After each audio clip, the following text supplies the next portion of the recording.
Welcome to StreetNet International's podcast.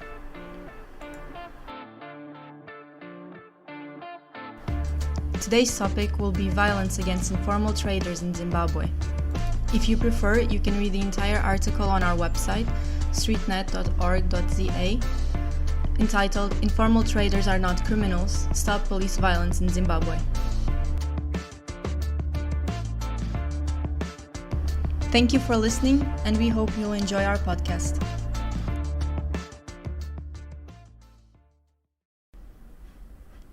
Sunday, July 5th, was supposed to be just another day for informal traders in Chintungwiza, a suburb in Zimbabwe's capital, Harare. Informal traders in Zimbabwe always had to struggle with harassment from police officers. Even though most of the population works in the informal economy, authorities have never treated informal traders kindly. Arrest and confiscation of goods are the routine, and the government has led several operations to penalize and eliminate informal economy workers in recent decades. However, the events on July 5th were shocking, even for Zimbabwe standards. It all started with a police raid in Jambanja market. Ever since the lockdown, harassment and violence against informal traders had intensified. Structures of informal traders were demolished, and they were blamed for spreading COVID-19. When police entered the market with the intention of arresting traders and confiscating their goods, Samson Chamunorwe Jarare immediately tried to flee. Samson has been vending for about 5 years, so he knew what to expect. He jumped on the driver's seat of his car, ready to leave. Suddenly, the police officers fired 2 shots.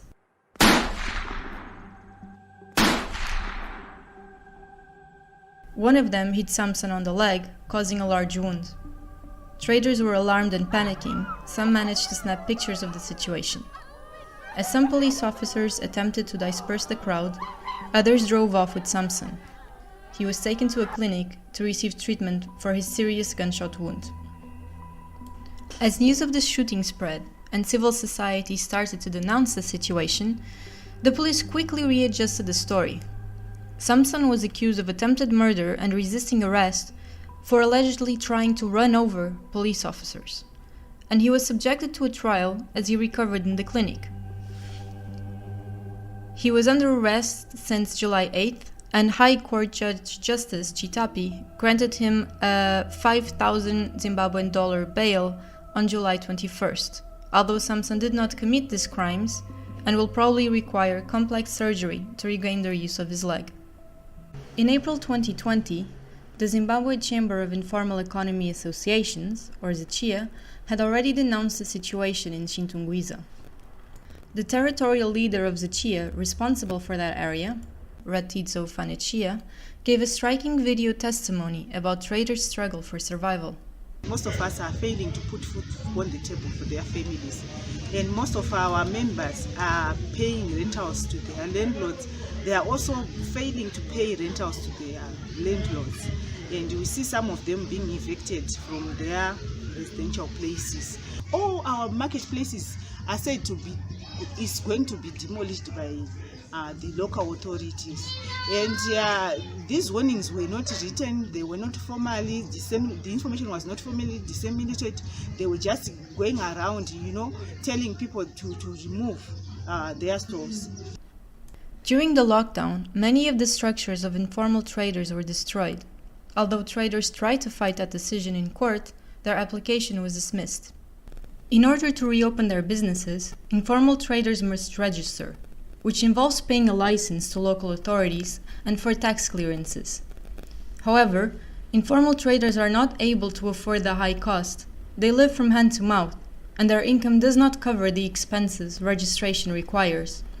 Although ZCIEA is encouraging its members to formalize, the unaffordable costs locks traders in the informal economy. ZCIEA representative Fungai Munetsi explains that informal economy workers have always been blamed whenever an outbreak happens. Whether it's cholera, typhoid, or COVID-19, workers who are pushed to the informal economy due to economic crisis are considered to be infectious agents and are therefore persecuted in the name of public health. The COVID-19 pandemic is only the latest chapter in Zimbabwe's history of violence against informal economy workers, particularly traders. In 2005, Operation Murambatsvina, or Clear the Filth, was one of the most violent and aggressive pushbacks against informal traders in Zimbabwe's history. Led by Zimbabwe government under former President Robert Mugabe, it resulted in homes and workplaces being demolished, and it shocked the world. In 2019, it seemed like history was repeating itself.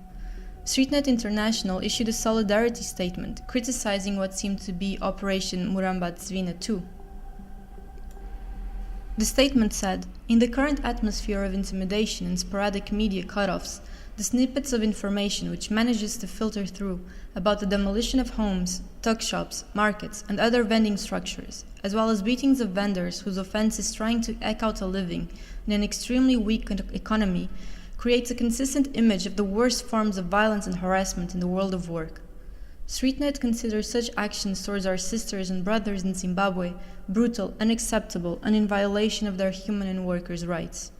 In an economy where less than 15.5% of all working people in Zimbabwe are paid employees with permanent contracts, forcing a large proportion of workers in the labor force to work in the informal economy, proper dialogue and a bottom-up and solution-based approach, rather than forced removals which victimize informal workers, would be more appropriate. These workers have a right to earn a living for themselves and their families." Despite calls for the Zimbabwe government to change attitude towards informal traders and negotiate solutions, it seems the persecution of informal economy workers is only getting worse. Samson's shooting was shocking, but ZCIEA is not even able to keep track of how many workers have been harassed or assaulted since the beginning of the year. He was the first to be shot, but when it comes to harassment, there are many, says Fungai. People want to survive, but the authorities are making it difficult. As Fungai says, informal economy workers have been harassed and chased away from times immemorial. However, ZCIEA is making a difference at the local level. To contradict the misconception that informal traders spread viruses, ZCIEA is providing masks and sanitizers according to available resources. Most of their members are careful to wear masks and trying to comply with public health guidelines. ZCIEA also invests in building relationships with local authorities to ensure there is a dialogue between informal traders and decision makers. They have already signed several memorandums of understanding, but authorities willing to partner with them are still a minority.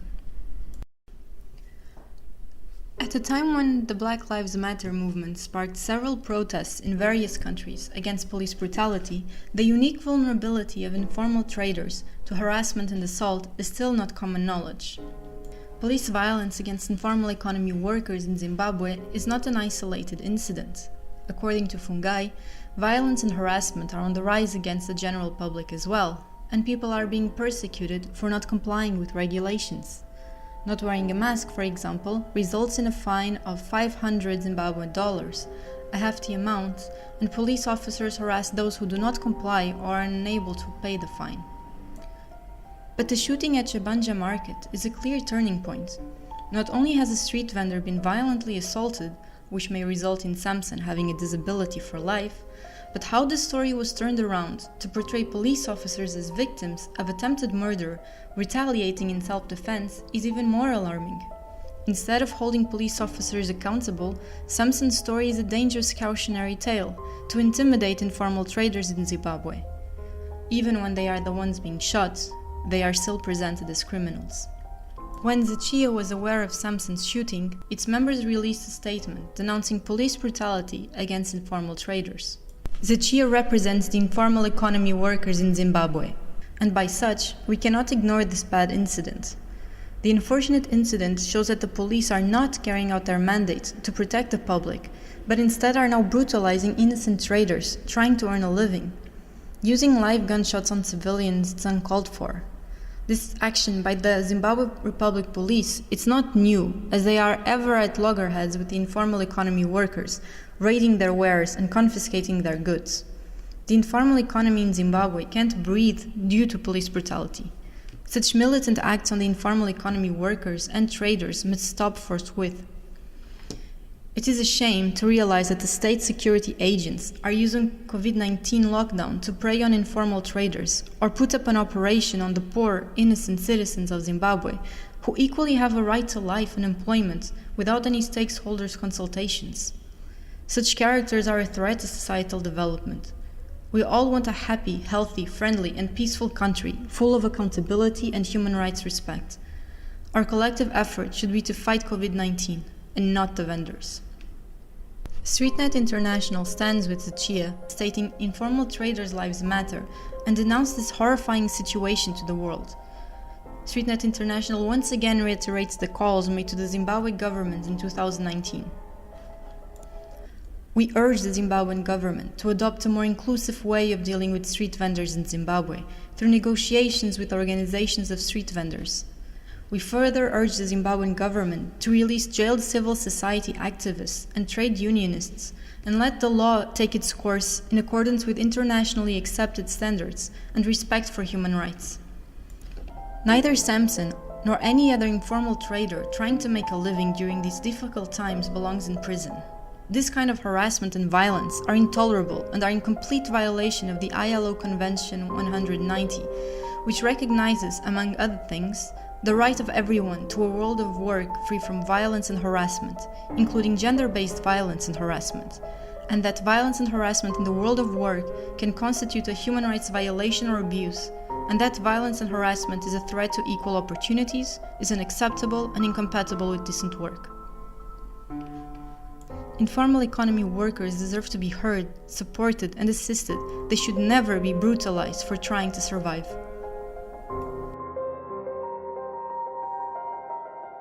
The situation for informal traders in many countries is still critical. Now, more than ever, their essential contribution to social and economic development must be recognized.